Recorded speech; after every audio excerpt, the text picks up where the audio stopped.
Minasan konnichiwa. So, welcome to Nihongo Grammar Review. Today, we'll study the passive verb. So, first, let's try the conjugation. So, let's try for the conjugation of group 1. Remove must, then change E-line to A-line, then add remas. Okay? Remove must, then change E-line to A-line, then add remas. So, let's try some example. Verb of hatarakimasu. So, remove must, and then change ki to ka, and then add remas, so it will be hatarakaremas.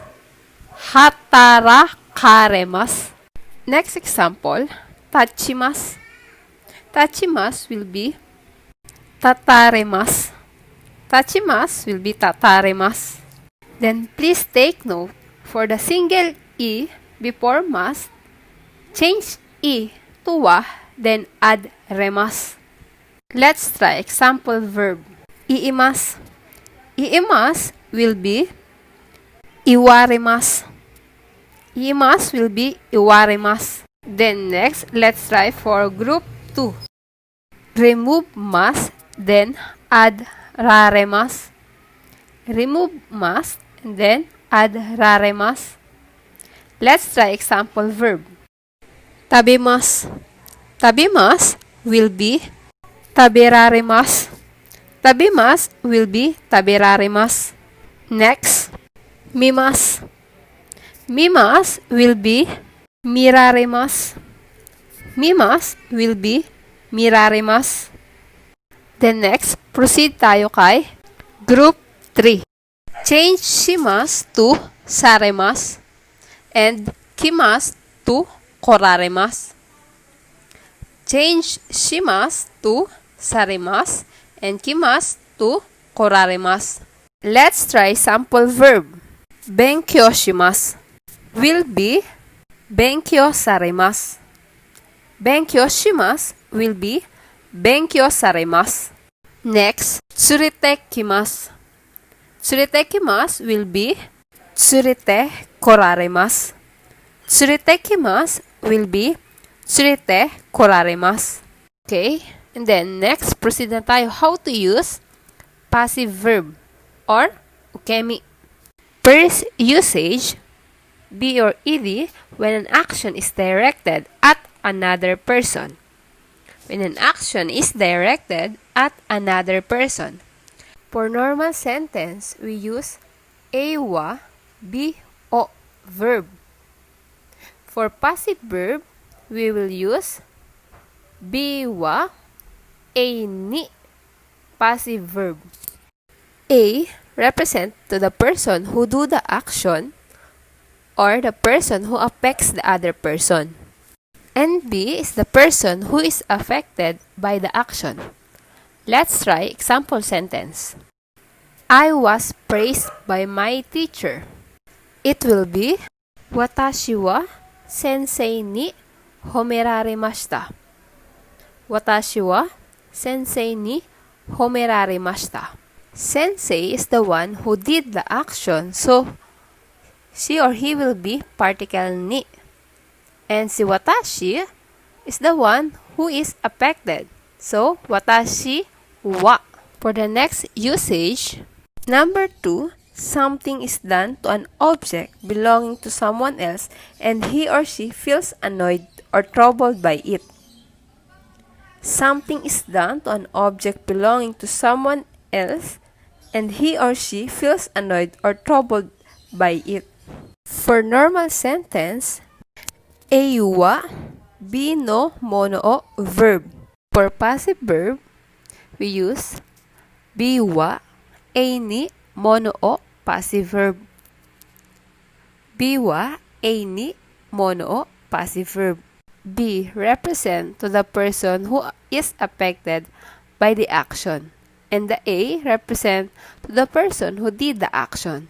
And then the mono is the thing which is owned by B or owned by the person who is affected by the action. Or in Tagalog, si A, siya yung gumawa ng action na naka-apekto kay letter B. Okay? Na si B naman, pagmamayari niya yung mono.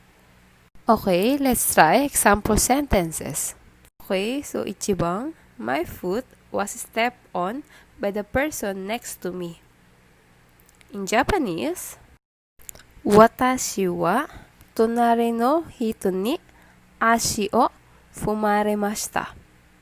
Watashi wa tonari no hito ni ashi o fumaremashita. The person who did the action is the tonari no hito. Okay? The person next to me. And the affected one is me. So that the particle wa should be watashi. And then particle ni is the person who did the action, which is or who is the person next to me. Tonari no hito ni. And then my feet. So watashi no mono. Okay? So ang aking paa in Tagalog. So kaya magiging watashi wa tonari no hito ni ashi o fumaremashita. From the verb fumimasu. So, as a passive verb, fumimasu will be fumarimasu. Next example, Mr. Yamada had his wallet stolen by a thief. In Japanese, Yamada-san wa dorobo ni saifu o torarimashita. Yamada-san wa dorobo ni saifu o torarimashita. Dorobo, or the thief, is the one who did the action, and the affected one is Mr. Yamada. So, the thief is the particle ni. Okay, and then Mr. Yamada is the particle wa because he is the affected one. And then, who did the action is the thief or the dorobo. And then, the object who owns by the affected person is saifu. So, it will be particle o. And from the verb torimasu or to take, so we will conjugate it into passive verb. Torimasu will be torarimasu.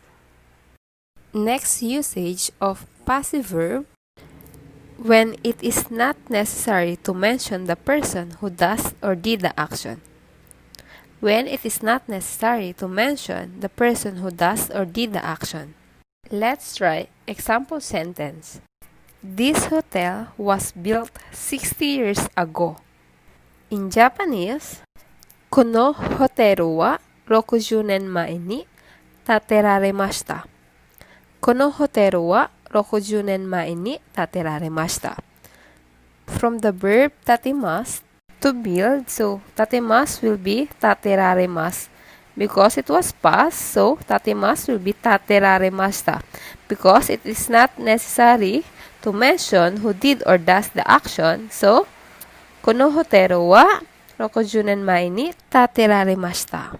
Next usage, used to express an undesirable feeling caused by some event or someone else's action. Used to express an undesirable feeling caused by some event or someone else's action. Let's try example sentence. I was caught in the rain yesterday. In Japanese, watashi wa kino ami ni furaremashita. Watashi wa kino ami ni furaremashita. So, because I is the person who is affected by the rain yesterday, so I is the subject, so watashi wa. And then, rain yesterday, so ami ga furimashita desho. So, because it affects me, kay watashi, so in Japanese, it will be watashi wa kino amen ni furaremashita. Okay? Watashi wa kino amen ni furaremashita. From the verb furimasu.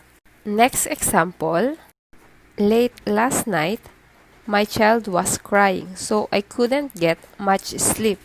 In Japanese, kino wa yoru osoku kodomo ni nakarete yoku niraremasen deshita.